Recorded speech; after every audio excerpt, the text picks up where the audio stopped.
আল্লাহ পবিত্র করণে বলেছেন, সূরা রুমের 21 নম্বর আয়াতে উল্লেখ করা হয়েছে, তার নিদর্শনাবলীর মধ্যে রয়েছে তোমাদের জীবন সঙ্গিনী, তোমাদের জীবন সঙ্গীদের সৃষ্টি করেছেন এবং তোমাদের মধ্যে পারস্পরিক ভালোবাসা ও দয়া সৃষ্টি করেছেন যাতে তাদের সাথে শান্তিতে বসবাস করতে পারো। তাহলে আল্লাহ আমাদের মধ্যে পারস্পরিক ভালোবাসা আর দয়া দিয়েছেন যাতে শান্তিতে বসবাস করতে পারি। এগুলো আল্লাহ নিদর্শন। তাহলে আল্লাহ মানুষকে এমনভাবে বানিয়েছেন যে আমরা একে অন্যকে ভালোবাসবো, বিশেষ করে জীবন সঙ্গীকে। এভাবে দেখলে ঠিক আছে, আপনার স্ত্রীর দিকে তাকালে আপনি হয়তো আল্লাহর আরো কাছাকাছি আসবেন আর নিদর্শনগুলো বুঝতে পারবেন। তার মানে এই না যে মানুষের মধ্যেই আল্লাহ বাস করেন অথবা যাকে ভালোবাসেন তার মধ্যে, তাকে দেখে আপনি আল্লাহ তাআলার অস্তিত্ব অনুভব করতে পারেন। আর এখানে এই শ্লোকগুলো অপ্রাসঙ্গিক হোক, সেটা সন্ত কবিরের শ্লোক অথবা সিনেমার কোনো গান। আমাদের আলোচনার বিষয় হলো পবিত্র ধর্মগ্রন্থের আলোকে সর্বশক্তিমান ঈশ্বরের ধারণা। এখানে আমরা পবিত্র ধর্মগ্রন্থের কথা বলবো আর ধর্মগ্রন্থে সর্বশক্তিমান ঈশ্বরের ধারণা সম্পর্কে বলবো। সন্ত কবিরের শ্লোক হিন্দু ধর্মগ্রন্থের কথা না। এছাড়াও শ্রী শ্রী রবিশঙ্কর আরো বলেছেন যে যখন মিল দেখব আমরা হাত মেলাবো, আর যখন আমাদের পার্থক্য থাকবে তখনও হাত মেলানো উচিত। আমার এতে কোনো আপত্তি নেই। মিল থাকলে আমরা হাত মেলাবো, যখন মিল থাকবে না তখনও হাত মেলাতে পারি। আমি হাত মেলানোর পাশাপাশি ওনাকে জড়িয়ে ধরেছি। ওনার সব কথার সাথে আমি একমত নই, তারপরও তার সাথে হাত মেলানোর পাশাপাশি কোলাকুলি করেছি। উনি আরো বলেছিলেন যে আমরা আমাদের সমাজকে উন্নত করার চেষ্টা করব। হিন্দু নেতারা তাদের হিন্দু সমাজের খারাপ জিনিসগুলো বাদ দেওয়ার চেষ্টা করবেন, সমাজকে আরো উন্নত করবেন, সমাজের খারাপ জিনিসগুলো বদলে দিয়ে আরো উন্নত করতে হবে। মুসলিম নেতারা মুসলিম সমাজকে উন্নত করবেন, আমার এতে আপত্তি নেই। হিন্দুরা তাদের সমাজকে উন্নত করবে আর মুসলিমরা তাদের সমাজকে উন্নত করবে। তবে আমরা কেন স্বার্থপর হব? আরো এক ধাপে গিয়ে বলতে পারি মুসলিমরা নিজেদের উন্নতির পাশাপাশি সাহায্য করবে হিন্দুদের, খ্রিস্টানদের, জৈনদের, বৌদ্ধদেরও। স্বার্থপর হব কেন? শুধু নিজেদের উন্নতিটা দেখবো কেন?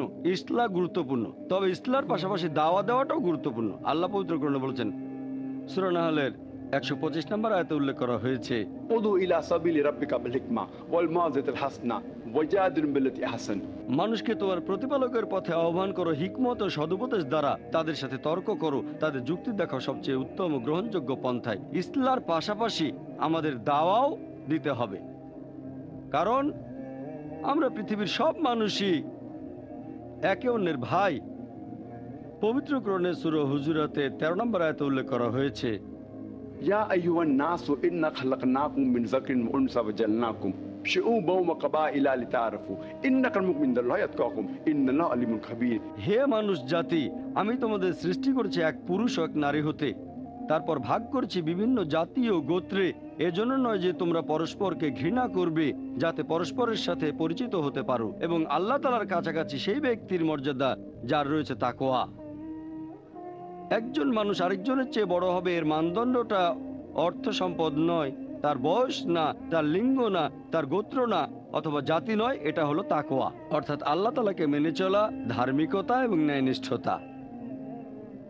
শ্রী শ্রী রবিশঙ্কর আরো বলেছিলেন যে আমরা অন্য ধর্মের সমালোচনা কখনো করব না, কোনো ধর্ম নিয়ে সমালোচনা করব না। জানি না উনি আমার কথা বুঝেছিলেন কিনা, তবে সেই অনুষ্ঠানে আপনারা আমার কথাগুলো শুনলে সেখানে দেখবেন, সেখানে একটা কথাও খুঁজে পাবেন না আপনারা যেখানে আমি হিন্দু ধর্মের সমালোচনা করেছি। আমি সেখানে হিন্দু ধর্মের কোনো সমালোচনাই করিনি, হিন্দু ধর্মের কোনো সমালোচনাই আমি করিনি। এমন না যে আমি তাদের সব কথাই মানি, তবে সেখানে উদ্দেশ্য ছিল সাদৃশ্য নিয়ে কথা বলা, সমালোচনা করিনি, বরং এই দুই মহান ধর্মের সাদৃশ্য নিয়ে কথা বলেছি। পার্থক্য হয়তো অনেক বেশি, তবে উদ্দেশ্য ছিল সাদৃশ্য নিয়ে কথা বলা, পার্থক্যগুলো নিয়ে কথা বলা নয়। এছাড়াও উনি বলেছিলেন আমরা আচার অনুষ্ঠানের সমালোচনাও করব না, যদি না কেউ সেটা সম্পর্কে জানতে চায়।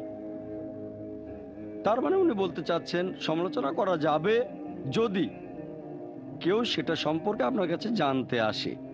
সেই অনুষ্ঠান শুরু হওয়ার আগে শ্রী শ্রী রবিশঙ্কর বলেছিলেন, আপনাকে প্রথমে লেকচার দিতে বলেছি কারণ আপনার কাছে শিখতে চাই। আমি জানি না ব্যাপারটা আসলে সেরকম কিনা। উনি শিখতে চাইলে তো সেটা 1 মাস আগেই আমার কাছে বলতে পারতেন, কয়েক ঘন্টা আগে কেন? এই সময় কেন তার মনে হলো যে আমার কাছে শিখতে পারবেন? ওনার নিয়ত কি ছিল আমি জানি না। তারপরেও যদি মেনে নেই যে উনি আমার কাছে শিখতেই এসেছেন, তাহলে কেউ ওনার লেখা বইটা নিয়ে সমালোচনা করলে উনি কেন বিরক্ত হবেন? সেই অনুষ্ঠানটা দেখলে আপনারা বুঝতে পারবেন উনি বিরক্ত হচ্ছেন যে আমার বইটা নিয়ে প্রশ্ন করছেন কেন, মানুষজন সবাই তো বইটা নিয়ে এরকম করছে কেন, ইত্যাদি ইত্যাদি। যদি কেউ শিখতেই আসে, যদি ছাত্র শিক্ষকের কাছে কিছু শিখতে আসে, তার মানে ব্যাপারটা কিন্তু এরকম না যে সেই ছাত্র যা বলবে শিক্ষক তার সবকিছুই মেনে নেবে, দ্বিমত হতে পারবেন না। অথবা দুইজন জ্ঞানী লোক যদি কথা বলেন, এমন না যে তারা সব জায়গাতে একমত হবেন, একমত নাও হতে পারেন, তবে তাদের নিরপেক্ষ হতে হবে। যদি একজন বক্তার কথা যুক্তিসঙ্গত হয়, তাহলে আমরা দৃষ্টিভঙ্গিটাই বদলাবো। অনুষ্ঠানটা করার উদ্দেশ্য ছিল তাই, যাতে এক অন্যকে বুঝতে পারি। উনি বলেছিলেন আমরা মূর্তি পূজারীদের কোনো সমালোচনা করব না। আমাদের এই দেশে হাজার হাজার বছর ধরে লোকজন এইভাবে পুজো করে আসছে। আমি মূর্তি পূজার সমালোচনা করেছি? হিন্দু ধর্মগ্রন্থ মূর্তি পূজার সমালোচনা করেছে, সেটারই উদ্ধৃতি দিয়েছি আমি। যদি ধর্মগ্রন্থের উদ্ধৃতি না দিতাম, তাহলে টপিকটার সাথে অবিচার করা হয়ে যেত। ভগবদ্গীতার 7 অধ্যায়ের 8 অনুচ্ছেদে বলা হয়েছে, জাগতিক আকাঙ্ক্ষার কারণে যেসব মানুষের বিচার বুদ্ধি লোপ পেয়েছে তারা নকল ঈশ্বরের পূজা করে, তারা মূর্তি পূজা করে। ভগবদ্গীতা বলেছে, আর শ্রী শ্রী রবিশঙ্কর তার বইতে এই উদ্ধৃতি দিয়েছেন। ভগবদ্গীতারও সে একই অনুচ্ছেদ রেফারেন্সটা দেননি তিনি। 2 নম্বর সেকশনের 3 নম্বর পৃষ্ঠায়, যে অন্য ঈশ্বরের উপাসনা করা, একই উদ্ধৃতি দিয়েছেন। আমি এই কথাটাই বলেছি। আর কোরআনেও কথা আছে, অনেক জায়গায় আছে শিরক করো না। সূরা নিসার 48 এবং 116 নম্বর আয়াতে আছে শিরক করো না। তাহলে হিন্দুইজম আর ইসলামের পবিত্র ধর্মগ্রন্থগুলোই মূর্তি পূজার সমালোচনা করছে, মূর্তি পূজা করতে নিষেধ করেছে। আর টপিকের উপর কথা বলতে গেলে আমাকে ধর্মগ্রন্থের উদ্ধৃতি দিতে হবে। এছাড়াও শ্রী শ্রী রবিশঙ্কর বলেছিলেন, মানুষ যখন প্রার্থনা করে, এমনকি নামাজের সময়ও তাদের মন ঘুরে বেড়ায়, মন স্থির থাকে না, এদিকে ওদিকে চলে যায়। যখন প্রার্থনা করেন অথবা যখন নামাজ পড়েন, মন এদিক ওদিকে চলে যায়। সেজন্য যদি আপনার নিঃশ্বাসকে কন্ট্রোল করতে পারেন, তাহলে মনোযোগ ঠিক থাকবে। এটা তার নিজের উদ্ভাবিত সুদর্শন ক্রিয়া। আর এই কথাটা আমিও মেনে নিচ্ছি যে নামাজ পড়ার সময় আমাদের মন এদিকে ওদিকে অনেক সময় চলে যেতে পারে, এখানে ওখানে ঘুরে বেড়ায়। তবে যে লোকটা সঠিকভাবে নামাজ আদায় করে, তার মন কখনোই ঘুরে বেড়াবে না। যদি সঠিকভাবে নামাজ আদায় করেন, তাহলে আপনার মনোযোগ আল্লাহ তাআলার ইবাদতের দিকেই থাকবে। আমার একটা লেকচার সালাহ, এ প্রোগ্রামিং টুয়ার্ডস রাইচিয়াসনেস, সেখানে নামাজের উপর বিস্তারিত বলেছি। আমাদের সবারই এরকম হয়, অনেক সময় আমাদের মন ঘুরে বেড়ায়। এর একটা কারণ আমি আগেও লেকচারে বলেছিলাম, সেটা হলো বেশিরভাগ মানুষই আরবি ভাষা জানি না।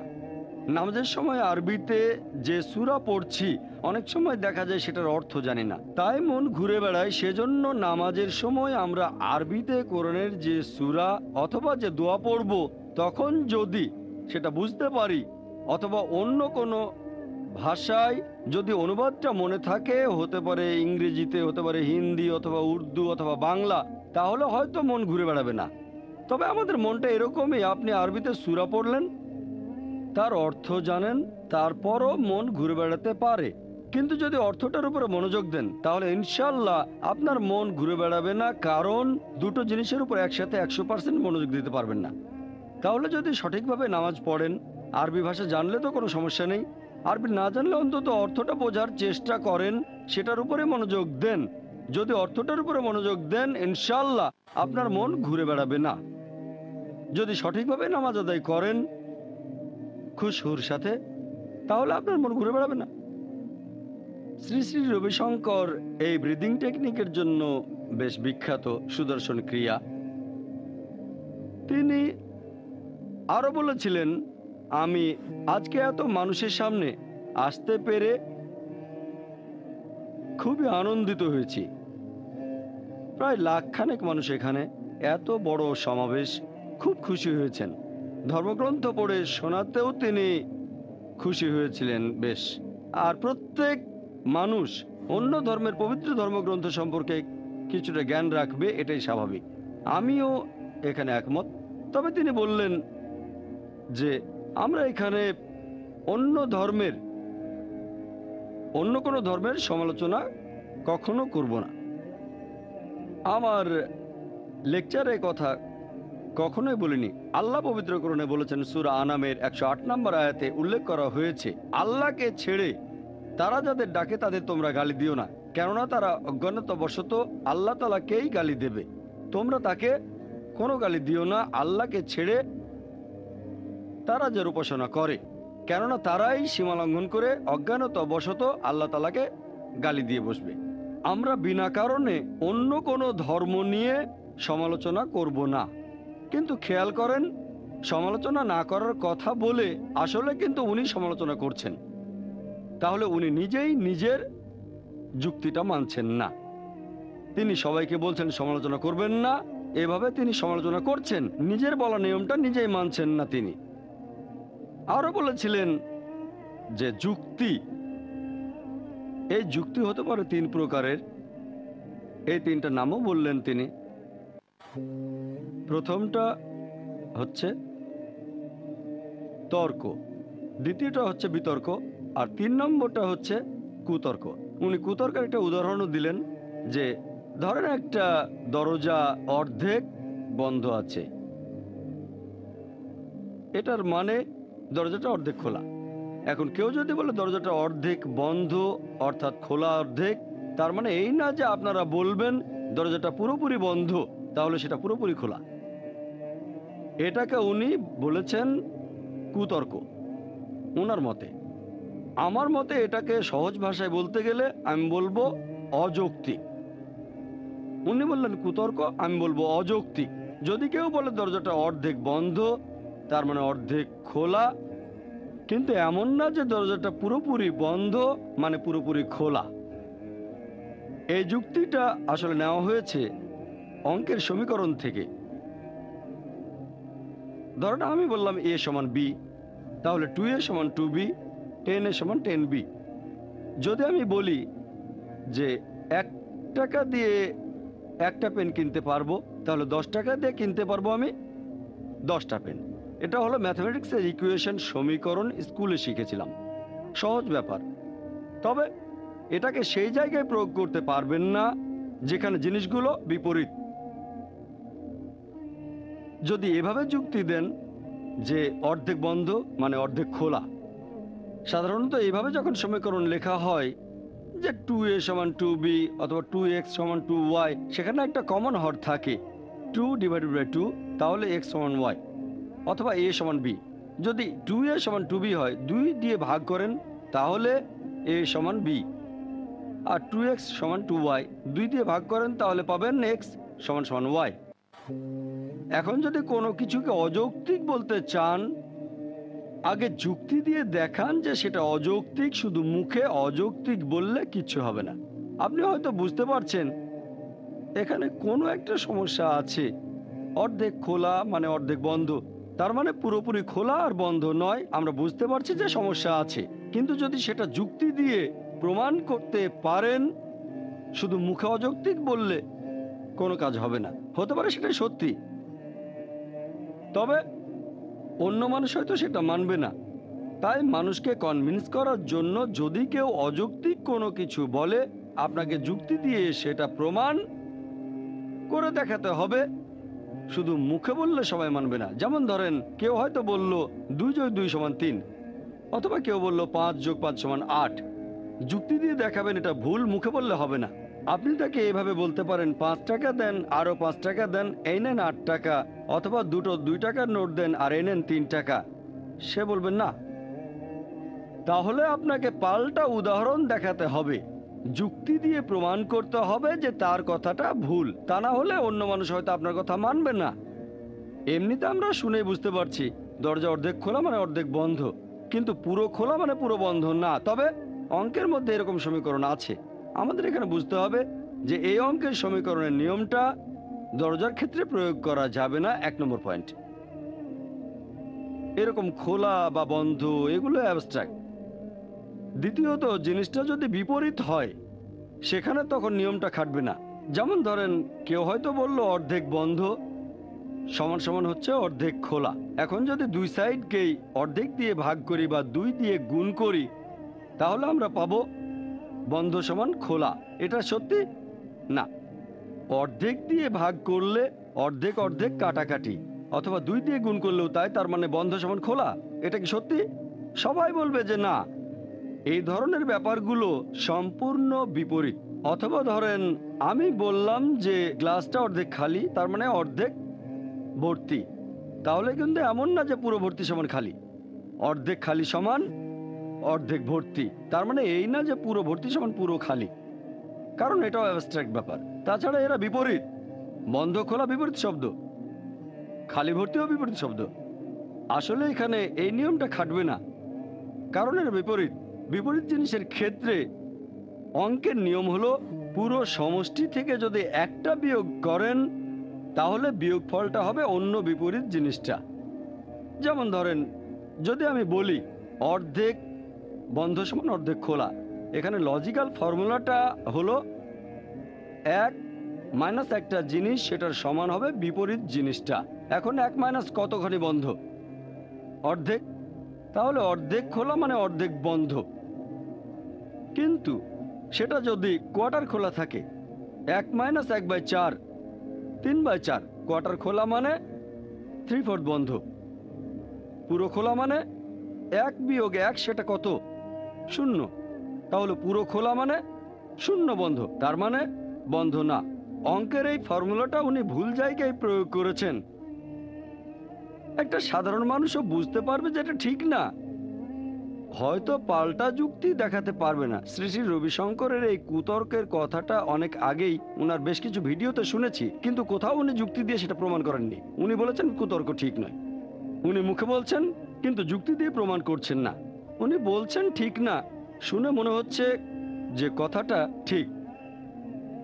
সাধারণ মানুষ বুঝবে যে সমস্যা আছে, কিন্তু যুক্তি দিয়ে দেখাতে পারবে না। ধরেন আপনি একটা অযৌক্তিক কথা বললেন, কেউ যুক্তি দিয়ে খণ্ডাতে পারলো না, তার মানে এই না যে কথাটা সত্যি। এখন এই ব্যাপারটা নিয়ে কেউ কিছু বললো না যে অর্ধেক বন্ধ মানে অর্ধেক খোলা, পুরো বন্ধ মানে পুরো খোলা, তার মানে এই না যে কথাটা ঠিক। উনি এটাকে বলছেন কুতর্ক, আমি বলবো অযৌক্তিক। আর সেজন্যই দেখবেন, যদিও শ্রী শ্রী রবিশঙ্কর বলেছেন আপনারা যুক্তি ব্যবহার করবেন না, তারপরও অনেকগুলো উদাহরণে তিনি যুক্তি ব্যবহার করেছেন। কিছু হয়তো সঠিক, আমিও সেগুলো মানি, আর কিছু কথা মানি না। যে কথাটা মানি না সেখানে যুক্তি দিয়ে প্রমাণ করতে হবে যে সেটা কুতর্ক, দেখাতে হবে সেটা অযৌক্তিক। যদি এটা না করেন তাহলে লোকজনেরও বুঝতে সমস্যা হবে। এছাড়াও শ্রী শ্রী রবিশঙ্কর বলেছিলেন যে ঈশ্বর সব কিছু ভালোবাসেন, সবাইকে ভালোবাসেন। আপনারা জানেন অনেকে এরকম অভিযোগ করে, বিশেষ করে খ্রিস্টানরা, যে ও ইসলাম ধর্মের ঈশ্বর খুবই নিষ্ঠুর, প্রতিশোধ পরায়ণ, খুবই রাগী, ইত্যাদি ইত্যাদি। খ্রিস্টান ধর্মের ঈশ্বর সবাইকে ভালোবাসেন, এরকম বিভিন্ন কথা। এ ব্যাপারে কোরআনের উদ্ধৃতি দিচ্ছি। পবিত্র কোরআনের সূরা বুরুজের 14 নম্বর আয়াতে উল্লেখ করা হয়েছে যে হুয়াল গফুরুল ওয়াদুদ।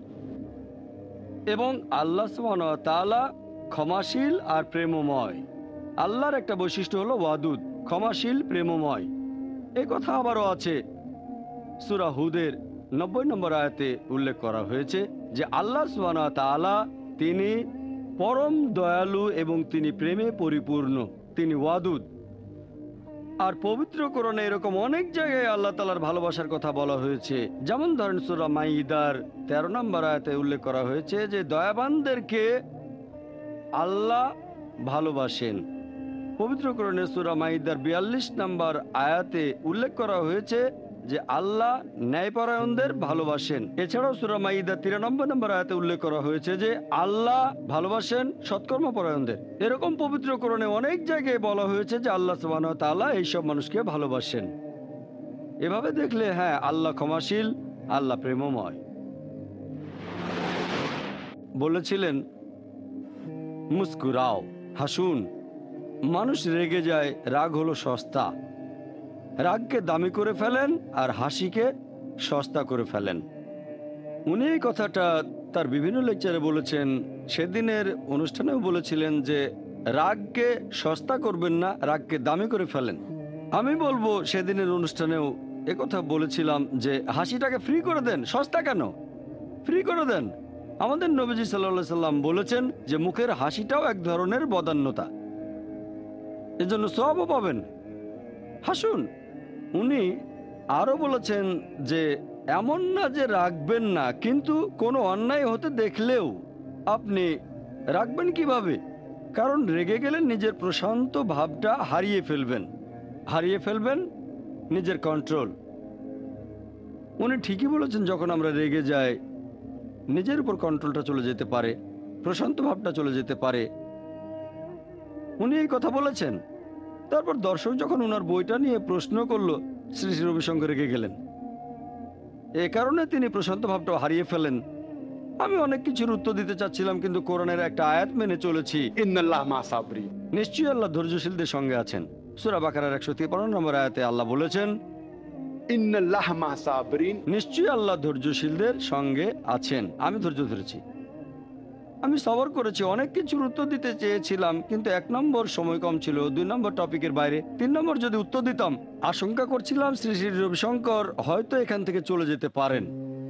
মডারেটরও চেষ্টা করে যাচ্ছিলেন তিনি যেন এখান থেকে চলে না যান, তাহলে অনুষ্ঠানের উদ্দেশ্যটাই সফল হবে না। আমি ধৈর্য ধরেছিলাম। ইন্নাল্লাহ মা সাবরিন, নিশ্চয়ই আল্লাহ ধৈর্যশীলদের সঙ্গে আছেন। তবে উনি ব্রিদিং টেকনিক আর সুদর্শন ক্রিয়া নিয়ে যেটা বলেছিলেন সেটা দিয়ে কোনো কাজ হয়নি। আপনারা অনুষ্ঠানটা ভালো করে দেখলে বুঝতে পারবেন।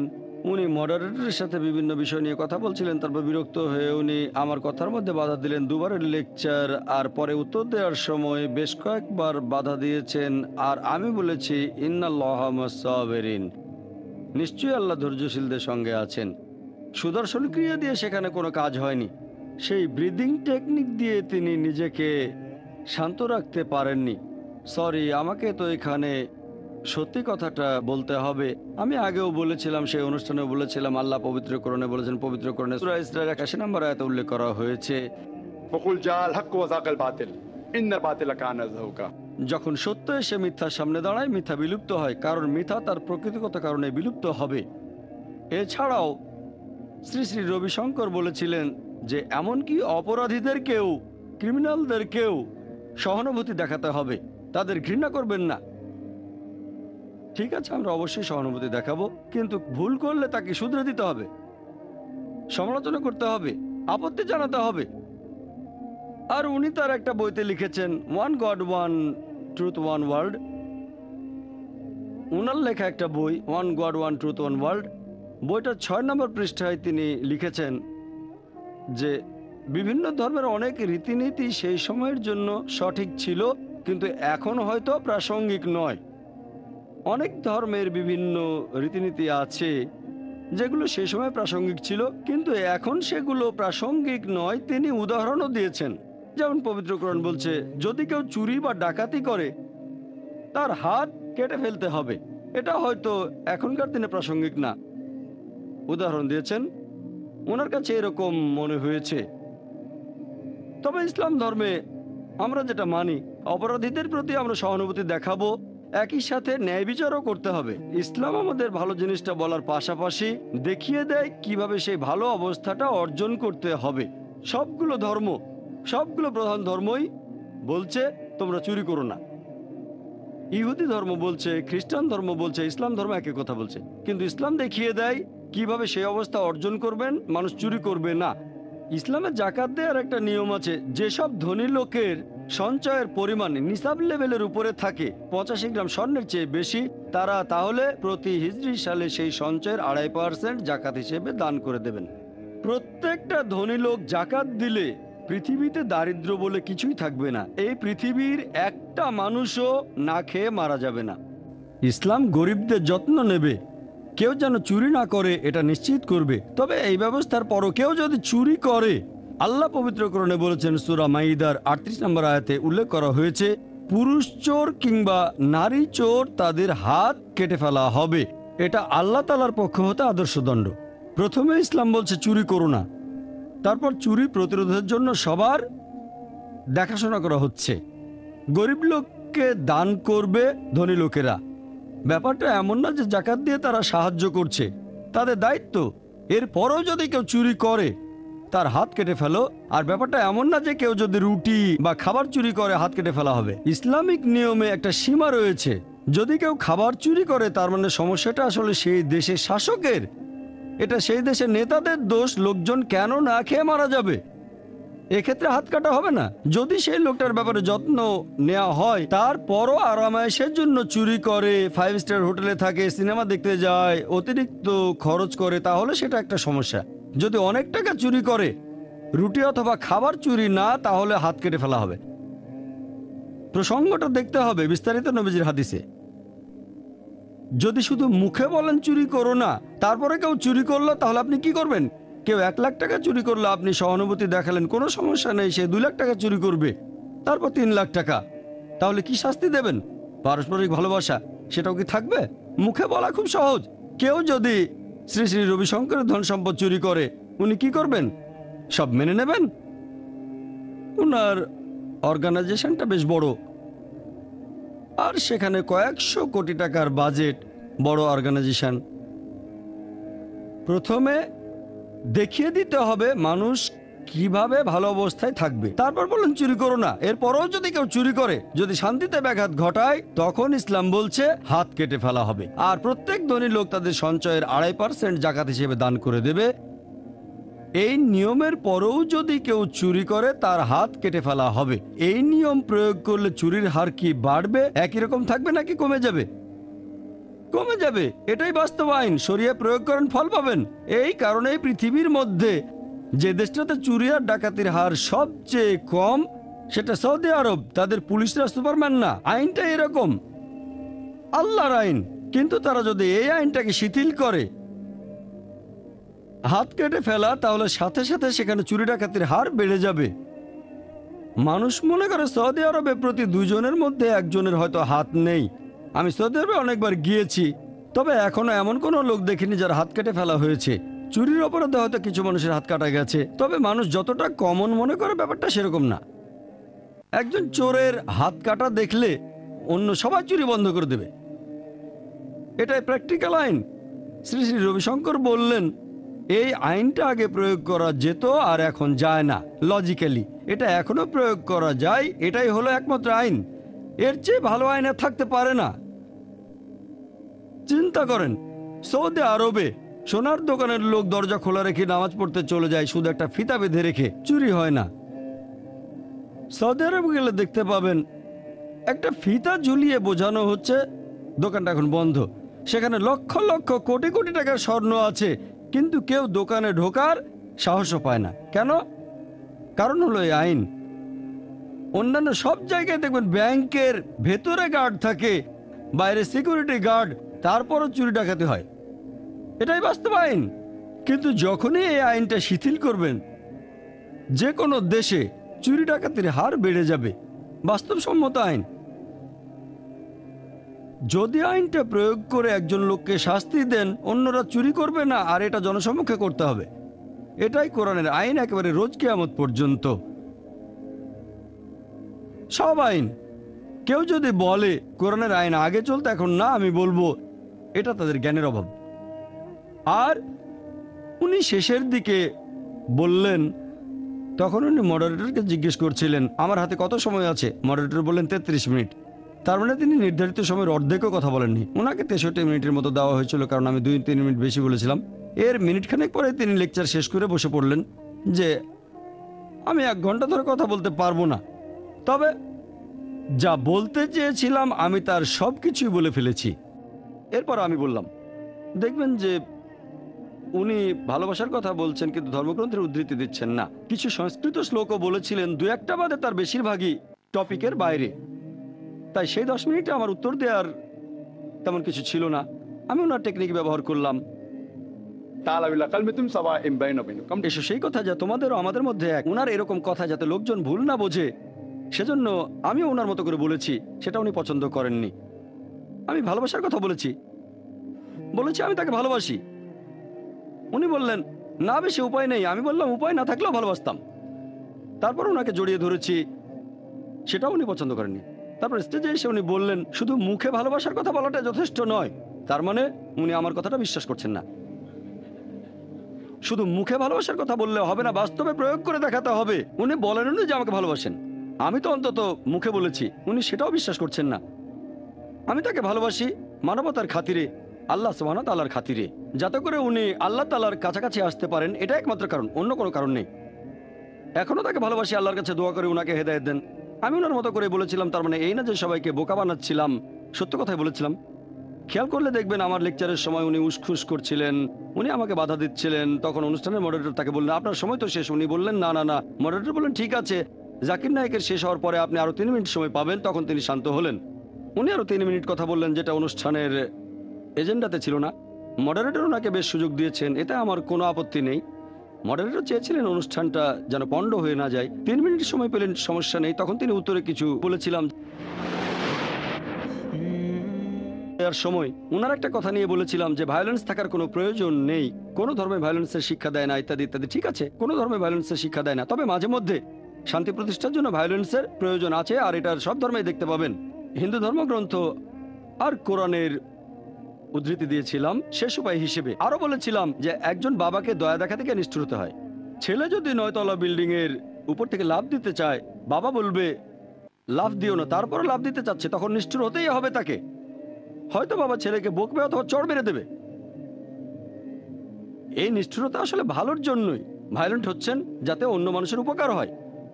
উনি আরো বলেছিলেন অনেক সময় আমরা বুঝতে পারি না যে সহানুভূতি দেখিয়ে মানুষের অনেক বড় ক্ষতি করে ফেলি।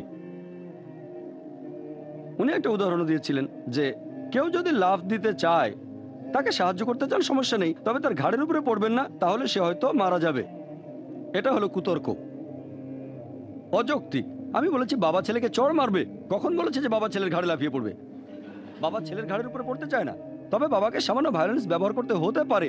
হয়তো বকাঝকা করবে মুখে মুখে, অথবা চড় মারবে, গায়ে হাত তুলবে। এই ভায়োলেন্সটা ছেলেটাকে মৃত্যুর হাত থেকে বাঁচাবে। আর শ্রী শ্রী রবিশঙ্কর বললেন ঘাড়ের উপরে পড়বেন না। কে পড়তে বলেছে? চড় আর ঘাড়ের উপরে পড়া এক না। তাহলে এই ধরনের কথাই হলো কুতর্ক, ওনার কথাই অযৌক্তিক। এরপর রেসপন্স দেওয়ার সময় উনি বললেন একটা উদাহরণ, যে একবার কিছু ডাক্তার একটা কনফারেন্সে ব্যথা যন্ত্রণা নিয়ে আলোচনা করছিল। তারা এইভাবে ঘন্টার পর ঘন্টা আলোচনা করছিল। তখন এক বয়স্ক লোক এসে তাদের আঘাত করলো, তারপর বলল ব্যথা পেয়েছো? তাহলে এই জিনিসটাই হলো ব্যথা। ঘন্টার পর ঘন্টা আলোচনা করে কিছুই হবে না, ব্যথা অনুভব করতে হবে। শুনে মনে হবে খুবই লজিক্যাল, আসলে কুতর্ক, অযৌক্তিক। কেন? কারণটা বলছি। ডাক্তাররা এই কনফারেন্সটা করছেন কেন? ব্যথা অনুভবের জন্য না, ব্যথার একটা সমাধানের জন্য। এভাবে বললো যদি হার্ট বিশেষজ্ঞ হন তাহলে আগে আপনার হার্ট অ্যাটাক হতে হবে, তা না হলে বিশেষজ্ঞ হতে পারবেন না। ডায়াবেটিসের ডাক্তার হতে গেলে আগে নিজের ডায়াবেটিস থাকতে হবে, তা না হলে ডায়াবেটিসের ডাক্তার হতে পারবেন না। অযৌক্তিক, কুতর্ক, অযৌক্তিক। হ্যাঁ, একজন মেডিকেল ডাক্তার একজন হার্ট বিশেষজ্ঞের হার্ট অ্যাটাক হতে পারে, তখন সে বুঝতে পারবে, অনুভব করতে পারবে, কোনো সমস্যা নেই। তবে সেটা সারানোর জন্য তার নিজের হার্ট অ্যাটাকের কোনো প্রয়োজন নেই। ডাক্তাররা আলোচনা করছে কিভাবে ব্যথার প্রতিষেধক বানানো যায়, প্রতিকার করা যায়। ব্যথা অনুভব করলে ভালো, তবে অনুভব করাটা যথেষ্ট নয়। এমন হলো যার হার্ট অ্যাটাক হয়েছে সে কার্ডিওলজিস্টের চেয়ে ভালো ডাক্তার হতো। হয়তো কারো হার্ট অ্যাটাক হয়েছে, সে তখন বলবে আমার তো হার্ট অ্যাটাক হয়েছে। ডাক্তার আর কি বলবে? ডাক্তাররা এই ব্যাপারগুলো নিয়ে রিসার্চ করে, তারা এগুলোর কারণ খুঁজে বের করে, তারপর প্রতিকার করে। আপনি অনুভব করতে পারেন, ঠিক আছে, আমার কোনো আপত্তি নেই, তবে আপনার কথাই অনুভব করতেই হবে। অনুভব করাই সবকিছু নয়, অনুভব করলে হয়তো সেটা কাজে লাগতে পারে। তবে আসল ব্যাপার হচ্ছে রিসার্চ করা, ডাক্তাররা কনফারেন্স করছেন একটা সমাধানের জন্য। এখানে সমাধানটাই গুরুত্বপূর্ণ, এমন না যে সমস্যাটাকে হাজির করতে হবে। অ্যানথ্রোপোমরফিজমের ব্যাপারে একই কথা, মানুষের ভালো মন্দ জানার জন্য ঈশ্বরকে মানুষ এই পৃথিবীতে আসতে হবে না। তিনি তো স্রষ্টা। স্রষ্টা কি করবেন? তিনি পাঠাবেন একটা ইনস্ট্রাকশন ম্যানুয়াল। আমি আগেও বলেছি সবচেয়ে সেরা ইনস্ট্রাকশন ম্যানুয়াল হলো পবিত্র কোরআন। এমন না যে ব্যথা অনুভব করতেই হবে। এরপর রেসপন্স শেষ হলে প্রশ্নোত্তর পর্বেও তিনি বেশ কয়েকবার আমার কথার মধ্যে বাধা দিয়েছেন। এরকম একটা ব্যাপারে উনি বলেছিলেন, তার আগে আমাকে প্রশ্ন করা হয়েছিল পুনর্জন্মে ইসলাম বিশ্বাস করে কিনা। আমিও উত্তর দিয়েছিলাম, হিন্দু ধর্মগ্রন্থের কথা বলেছি, ভগবদ গীতা, বেদ, কোরআনের উদ্ধৃতি, যে পুনর্জন্ম মানে পরের জীবন, মৃত্যুর পরের জীবন আমরা বিশ্বাস করি। তবে জন্মালাম, মরলাম, আবার জন্মালাম এমনটা বেদে কোথাও লেখা নেই। এরপর শ্রী শ্রী রবিশঙ্কর উত্তর দিতে এসে বললেন, আমি আগের প্রশ্নটার উত্তর দিতে চাই। তারপর বললেন, বিজ্ঞান এখন অনেক উন্নত হয়ে গেছে, আমরা এখন জানি আমাদের সচেতনতা ঠিকই কোথাও থাকে। পরোক্ষভাবে বলতে চাচ্ছেন পুনর্জন্ম একটা বৈজ্ঞানিক ব্যাপার। আমি একজন মেডিকেল ডাক্তার, আমি এমন কোনো মেডিকেল বই পড়িনি যেখানে পুনর্জন্মের কথা আছে, যে জন্মাবো, মরবো, আবার জন্মাবো, আবার মরবো। উনি কোন বইয়ের কথা বলছেন? অনেকে এরকম অনুমান করেছে, অনেক হাইপোথিসিস আছে, এগুলো অনুমান, অনেক থিওরি। তার মানে এই না যে সেগুলো মেনে নিতে হবে। এটা বৈজ্ঞানিকভাবে সত্যি হলে সব মেডিকেল বইতেই থাকতো যে জন্মাবো, মরে যাব, আবার জন্মাবো, আবার মরে যাব, আবার জন্মাবো, হাইপোথিসিস। উনি বললেন অনেকে আগের জন্মের কথা নাকি মনে করতে পারে, উনি নিজেও মনে করতে পারেন। আরো বললেন যে মাত্র 4 বছর বয়সে পুরো গীতা মুখস্থ বলতে পারতেন। 4 বছর বয়সে পুরো গীতা মুখস্থ করলে এখানে সেগুলো বললেন না কেন? আমি তো রেফারেন্স দিয়েছি। এটা বলছি না যে আমিও পুনর্জন্ম নিয়ে পৃথিবীতে এসেছি। আমি আল্লাহর দেয়া ব্রেনের উপরে ভরসা করছি। আল্লাহ বলেছেন পুনর্জন্ম নেই। বিভিন্ন মুসলিম দেশেই অনেক ছেলে মেয়ে মাত্র 7-8 বছর বয়সে কোরআনে হাফেজ হয়ে যায়। আর গীতার সাথে তুলনা করলে পবিত্র কোরআন তো অনেক বড় বই। গীতা খুবই ছোট বই, 18 চ্যাপ্টার, কোরআনে 114 চ্যাপ্টার, অনেক বড়। আমাদের ছেলেমেয়েরাই, কিন্তু আমরা বলি না ও এরা তো পুরো মুখস্থ করে ফেলেছে। কোরআনে হাফেজ ওরা, নিশ্চয়ই তারা এর আগের জন্মে এগুলো শিখেছিল। এটা হলো কুতর্কের উদাহরণ, অযৌক্তিক। যদি আসলেই গীতা আপনার মুখস্থ থাকে, আলোচনাটাই তো ধর্মগ্রন্থ নিয়ে, কিন্তু সেখান থেকে তো বললেন না। এছাড়াও আপনারা দেখবেন উনি বলেছিলেন, এর আগে আমাকে প্রশ্ন করা হয়েছিল অবতার সম্পর্কে আর মুহাম্মদ সাল্লাল্লাহু আলাইহি সাল্লাম সম্পর্কে হিন্দু ধর্মগ্রন্থে কিছু আছে কি না। অনেকগুলো রেফারেন্স দিয়ে বলেছিলাম, অনেক, এমন না যে এগুলো আগের জন্মে শিখেছিলাম, সবই জন্মে শিখেছি। অধ্যায় নম্বর, অনুচ্ছেদ নম্বর। তারপর দর্শকরা যখন হাততালি দিচ্ছিল উনি তখন বললেন, ও এটা তো ভালো, ডক্টর জাকির নায়েক বেদ থেকে উদ্ধৃতি দিচ্ছেন, তার মানে বেদ সত্যি, সব মুসলিমেরই বেদে বিশ্বাস করা উচিত। এটা যে কাফিরদের বই সেটা তো আসলে ঠিক না, এটা অবিশ্বাসীদের বই। একথা আমি কখন বললাম যে বেদ অবিশ্বাসীদের বই না?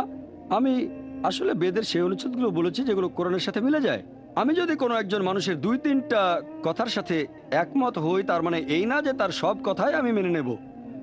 মনে করো ডাক্তার না এমন একজন বলল, ডক্টর জাকির মাথা ব্যথা করলে আপনাকে প্যারাসিটামল খেতে হবে, আমিও সেটা জানি।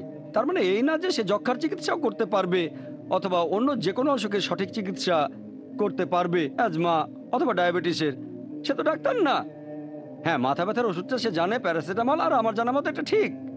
তার মানে এই না যে অন্যান্য রোগের ওষুধগুলো সে বলে দিতে পারবে। একইভাবে বেদের কথা যদি বলতে হয়, কোরআনের সাথে যেগুলো মিলে যায় সেই কথাগুলোকে সত্যি বলে মেনে নিতে আমাদের কোনো আপত্তি নেই। তার মানে এই না যে বেদের সব কথাগুলি সত্যি। আর হ্যাঁ, এটা তো অবশ্যই অবিশ্বাসীদের বই।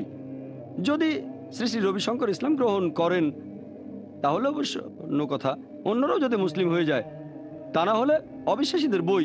আমি বেদের উদ্ধৃতি দিয়েছি, তার মানে এই না যে বেদের সব কথা আমি মানি। যেগুলো মানি সেগুলো বলেছি।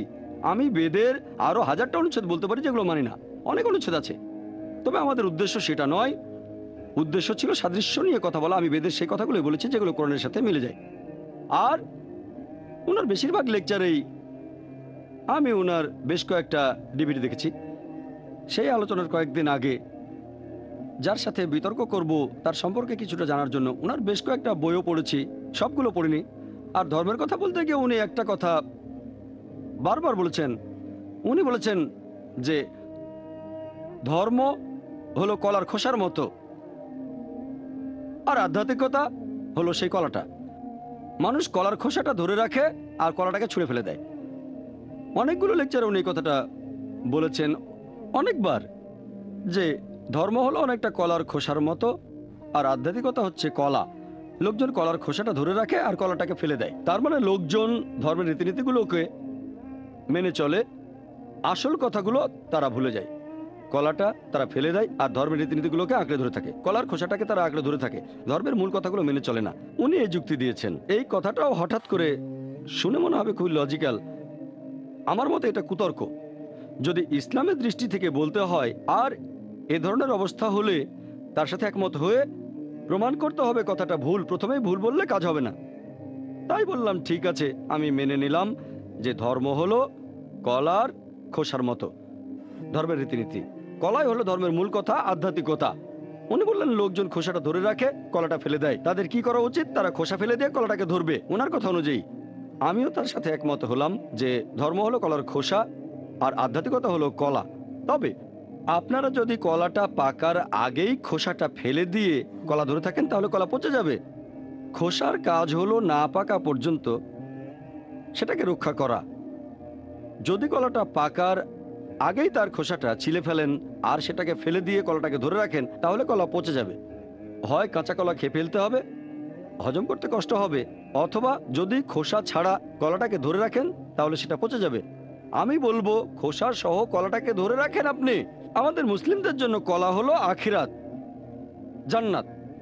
সেজন্য আমাদেরকে কলার খোসাটা ধরে রাখতে হবে, কলাও ভেতরে থাকবে। পরকালে আখিরাতে কলার খোসাটা ফেলে দেব। কোরআনে যে নির্দেশগুলো আছে সেগুলো মেনে চলতে হবে এই পৃথিবীতে। পরকালে আমাদের জন্য অন্যরকম নিয়ম থাকবে, তাই সব ধরে রাখতে হবে।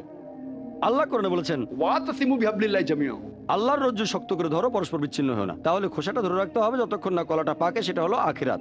তাই আমরা কলার খোসাকে ধরে রাখবো, কলাটাও ধরবো। পরকালে গিয়ে শেষ বিচারের দিনে আপনি খোসাটা ফেলে দিতে পারেন, কারণ কলা পেকে গেছে, আপনি তখন জান্নাতে। আর জান্নাতের নিয়ম কানুনগুলো আলাদা হবে।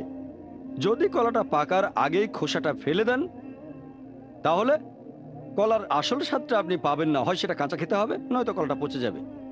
এই আখিরাত, পরকাল, পুনর্জন্ম এটা হিন্দু ধর্মেও আছে, খ্রিস্টান ধর্ম সহ প্রধান সবগুলো ধর্মতেই আছে। আমার পরামর্শ হলো খোসা সহ কলাটা ভালো করে ধরে রাখেন, তবে আগে দেখতে হবে সেই কলাটা সঠিক কলা কিনা। বিষাক্ত কোনো কলা খাবেন না, এমন কলা খান যেটা স্বাস্থ্যকর। খোসা সহ ধরে রাখেন, পরকালে গিয়ে আখিরাতে যখন কলাটা পাবেন তার মানে জান্নাত, বেহেশতে গেলে খোসাটা ফেলে দেবেন। এটাও কুতর্ক। প্রথমে কুতর্ক ছিল, পরে আমি এটাতে যুক্তি দিয়েছি। ওনার সাথে একমত হয়ে অযৌক্তিক কথাটাকে আখিরাতের উদাহরণ দিয়ে যৌক্তিক বানিয়েছি। শ্রী শ্রী রবিশঙ্কর আরো বলেছিলেন যে আমাদের প্রচার করা উচিত, তবে ব্যক্তিগত মতামত প্রচার করব না, শুধু একটা মতবাদই প্রচার করব, মানুষের সেবা করা। আমি তো সেটাই প্রচার করছি। আমার একমাত্র উদ্দেশ্য মানুষের সেবা করা। আমি বলছি আখিরাতের কথা, নাজাতের কথা। উনি হয়তো কিছু টয়লেট বানাচ্ছেন, হাসপাতাল ভালো, আমি এগুলোর বিরুদ্ধে না, আমিও একমত। তবে এটা ছোট কাজ, আমি আরো বড় কাজের কথা বলছি, শিরক না করার কথা, আখিরাতে নাজাত পাওয়ার কথা। তাই আমার কাজটা আরো অনেক বড় কাজ। ওনার একটা অর্গানাইজেশন আছে আর্ট অফ লিভিং, উনি প্রতিষ্ঠাতা। উনি আরো বলেছেন কনভার্ট করবেন না। উনি তার আর্ট অফ লিভিং এর লেকচারে বলেছেন মানুষ নতুন কিছু নয়। একটা বাচ্চাকে দেখেন, তার ব্যবহার কেমন সহজাত, প্রাকৃতিক জিনিসগুলো একই রকম হয়। নবীজিও একই কথা বলেছেন, দিনুল ফিতর, ইসলাম ধর্মটা হচ্ছে দিনুল ফিতর। প্রত্যেক শিশু দিনুল ফিতর নিয়ে জন্মায়, সবাই প্রাকৃতিক ধর্ম নিয়ে জন্মায়। আর আমরা মানুষকে কনভার্ট করতে চাই না, রিভার্ট করতে চাই, যাতে দিনুল ফিতরে ফিরে আসে। উনি যেটাকে বললেন শিশুর মতো ব্যবহার করতে হবে, আমি সেটাকেই বলছি প্রাকৃতিক ধর্ম। সে রিভার্ট হবে, আসল ধর্ম আসল জায়গায় প্রাকৃতিক ধর্মে ফিরে আসবে। নবীজিও একই কথা বলেছেন, একজন মানুষ জন্মায় প্রাকৃতিক ধর্ম নিয়ে, দিনুল ফিতর। পরবর্তীতে তাকে প্রভাবিত করে গুরুজনেরা, বাবা মা, তারপর সে আগুন পূজা, মূর্তি পূজা শুরু করে ভুল পথে চলে যায়। যখন সে আবার ইসলামে ফিরে আসে সেটা কনভার্ট নয়, শব্দটা হবে রিভার্ট। আমরা কাউকে কনভার্ট করছি না, আর আমরা শুধু দাওয়া দিতে পারি, ধর্ম প্রচার করতে পারি। আল্লাহ বলেছেন ফাযাক্কির না মা আনতা মুযাক্কির। সূরা গাশিয়ার 21 নম্বর আয়াতে উল্লেখ করা হয়েছে যে আমাদের কাজ হলো ধর্ম প্রচার করা, হেদায়েত করা, রিভার্ট করা আল্লাহ তাআলার হাতে, আমরা পারবো না। তাই আমরা মানুষের সেবা করছি, এটাই একমাত্র উদ্দেশ্য। ব্যক্তিগত কোনো উদ্দেশ্য নেই যে লোকজন আরো বেশি করে সুদর্শন ক্রিয়া প্র্যাকটিস করুক। আর্ট অফ লিভিং আমরা 130 কোটি মুসলমানদের ক্লাবটা আরো বড় করতে চাই। আল্লাহ পবিত্র কোরআনে বলেছেন যে আমার ধর্মের মতো আর কোনো ধর্ম নেই। আল্লাহ তাআলার কাছে ধর্ম কেবলমাত্র একটাই। পবিত্র কোরআনে সূরা ইমরানের 19 নম্বর আয়াতে উল্লেখ করা হয়েছে, إن الدين عند الله الإسلام। একমাত্র দিন, একমাত্র জীবন দর্শন, একমাত্র আর্ট অফ লিভিং যেটা আল্লাহ তাআলার কাছে গ্রহণযোগ্য, সৃষ্টিকর্তার কাছে, সেটা হলো স্রষ্টার কাছে আত্মসমর্পণের মাধ্যমে শান্তি অর্জন করা। আল্লাহ তাআলার কাছে ধর্ম কেবলমাত্র একটাই, 2-3টে ধর্ম নেই। স্রষ্টা একজন, ধর্ম একটাই। তবে বুঝতে হবে কোনটা সঠিক ধর্ম, তারপর সেটা গ্রহণ করবেন। আর প্রশ্নোত্তর পর্বে একজন আমাকে জিজ্ঞেস করেছিল শ্রী শ্রী রবিশঙ্করের লেখা বইটা সম্পর্কে আমার মন্তব্য কি। আমি শুরু করতে উনি বাধা দিয়ে বললেন, আপনারা আমার বইটা নিয়ে আলোচনা করছেন কেন? এই বইটা আমি তাড়াহুড়ো করে লিখেছি। গুজরাটের রায়টের সময় 3 দিনে লিখেছি। মাত্র 3 দিনে তাড়াহুড়োর মধ্যে লিখেছেন, গবেষণা করার সময় পাননি। আরও বললেন, ডক্টর জাকির নায়েক বুঝতে পেরেছেন, তিনিও মানবেন আমার উদ্দেশ্য ভালো ছিল। তাহলে বইটা নিয়ে কেন বলছেন? তাড়াহুড়ো করে লিখেছিলাম, ওটা ভুলে যান। প্রথম এডিশন বের করেছি, দ্বিতীয় এডিশনটা আর বের করব না।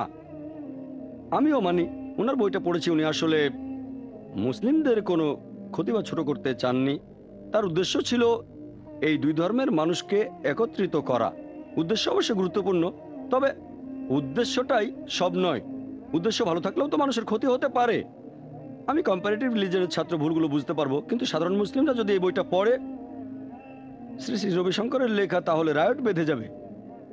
এই বইটাতে ইসলাম সম্পর্কে অনেক ভুল তথ্য আছে, 100টারও বেশি।